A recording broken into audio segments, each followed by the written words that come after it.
Welcome to Redtastic. Story 1.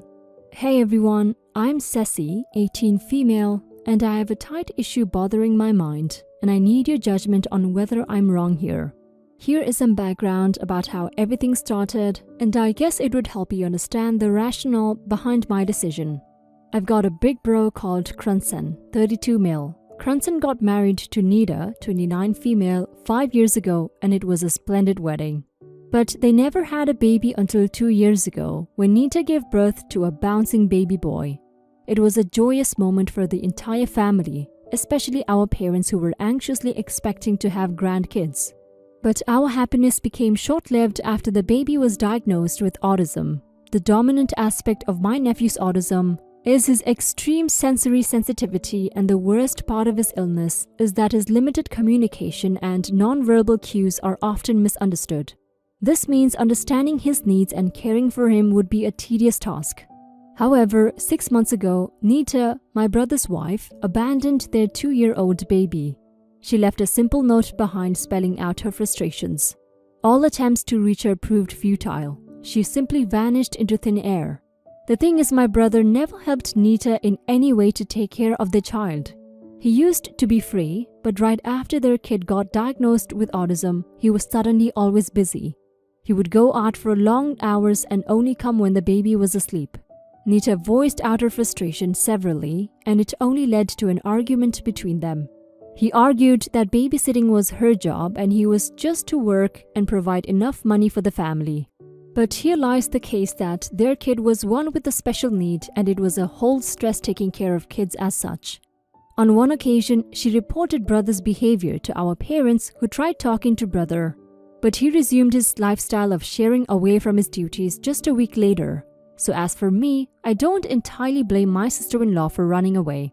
Now here is where I come in. I was done with high school around that time and had returned home about a week after the incident took place.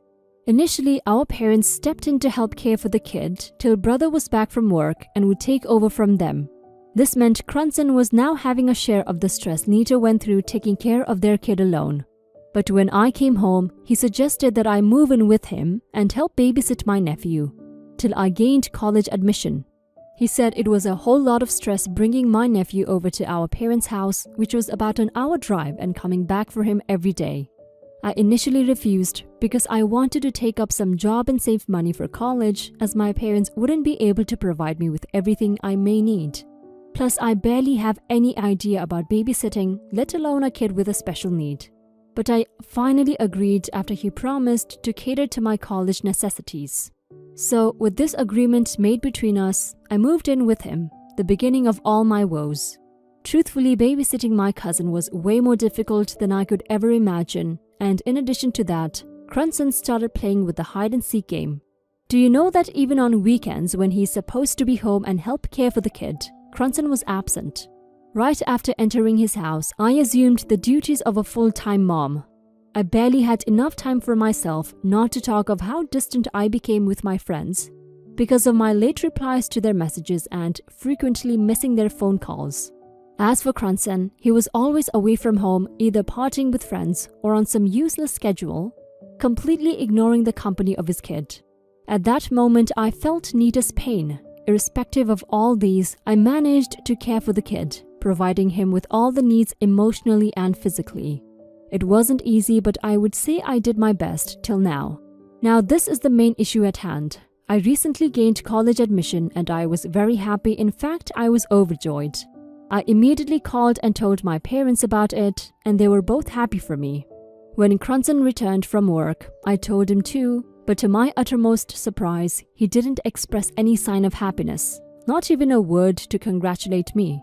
When he finally spoke, all he said was he wouldn't let me go to college this year and that I should go next year. I asked him why not, and his reply made me very furious. He said I must stay and babysit his kid for 1 more year. I told him that wasn't the deal we had and he must fulfill his part of the bargain. He told me I should stay a year more or he would use the money he saved up for me to hire a nanny. I was speechless for a while because Krunsen, the very person who motivated me to study and pass with good grades, is now the one telling me to compromise my going to college for his selfish gains. When I finally gained my voice, I angrily told him it was because of his character that his beautiful wife left him, and he would probably never get a new wife if he continued that way. I had enough of him, so I packed my stuff and left for our parents' house that night. I can't afford to stay with him again. He called our parents even before I got home, telling them how I refused to help babysit his kid again. He probably didn't get their support because they knew his behavior better than anyone else. He then went about telling my aunties and uncles who kept calling me one after the other. I simply shut them up by asking them to go babysit his kid if they thought it was easy. Oh, I forgot to mention that it's Harvard I gained admission to. I mean, there is no way I would decline my admission for anything in the world. It's my dream school. I'll keep you all updated on any changes.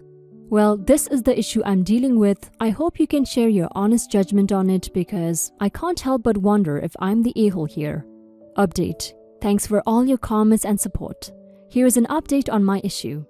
I didn't compromise and went to college, although Crunson refused to fulfill his part of the bargain.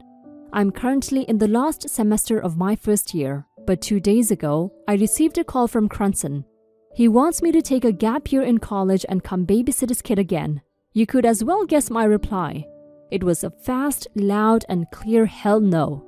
He claimed his funds are limited so he can't hire a nanny. After the call, I blocked his number and blacklisted him from my contacts.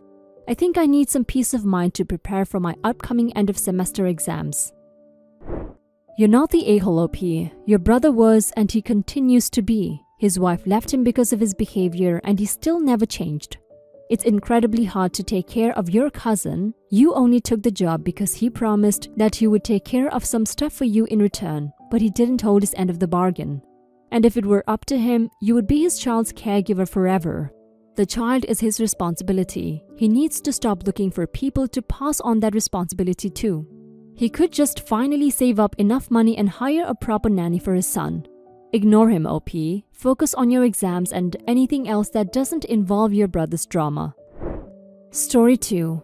So I followed this up for a while and decided to add and be judged. So as everyone knows, yesterday was Halloween. Being that I was off, I decided to run errands, but have a little fun while doing them. In the spirit of the day, I dressed up as Slender Man and just went to town in costume. I pretty much just went to do work, chatted with co-workers, grocery shopped, ran to the post office, and stopped in a restaurant to eat. Fun day with a few people liking my costume and a few wanting to take pictures with me.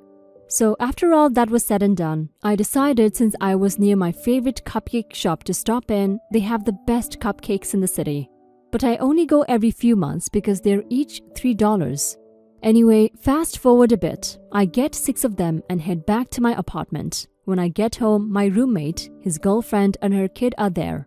I say hey to them all and start headed for my room. This is where the daughter stops me and asks what's in the box. I tell her cupcakes, and she proceeds to ask if she can have one. I politely say no and go to leave the living room again.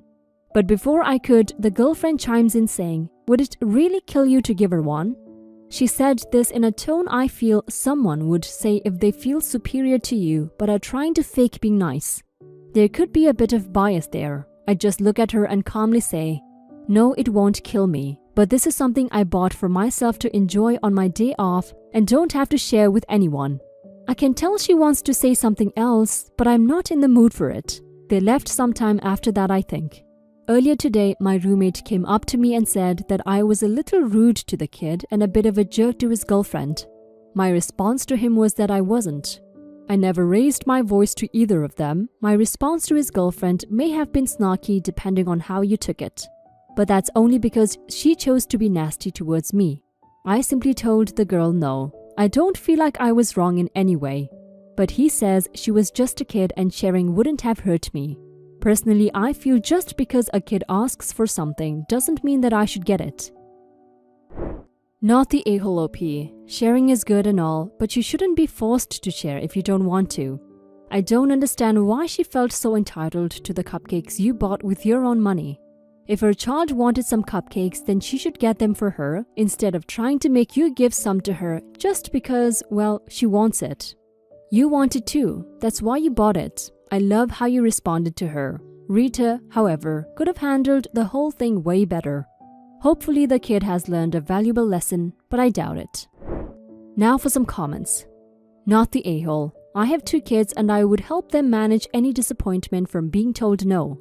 Explain that Bob bought the amount for him. He didn't buy extra to share. My oldest, I would tell off for asking too. They are old enough to know what people will offer if they are happy sharing.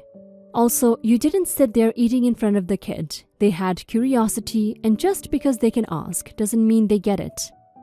Not the a-hole, and the mother should have corrected the kid for this, because it's rude to bother people with intrusive questions. A kid can be forgiven for natural curiosity, but a parent needs to teach the principle of mind your own business. If you ask questions, you need to be prepared for answers you don't want to hear. I think you could have anticipated a kid asking you for a cupcake though, so if you weren't willing to share it, would have been better to give a vague answer like, just some stuff. When I was a kid, my mom taught me that being a kid doesn't give me special privileges. I grew up avoiding those small victories. I didn't use my condition to gain special favors. It gave me strong values and a sense of pride, so I simply don't understand when I read these kinds of posts. When I wanted something, mom bought it or denied it, but I wasn't allowed to ask other people. We never jumped queues or begged for something. If I got no seat in public transport, I had to stand. The only favor my parents accepted was when offered by a waiter to have my pizza sorted in high priority at restaurants until I was maybe 7 years old. So, no special treatments owed to moms and kids just because kids are involved. Not the a-hole.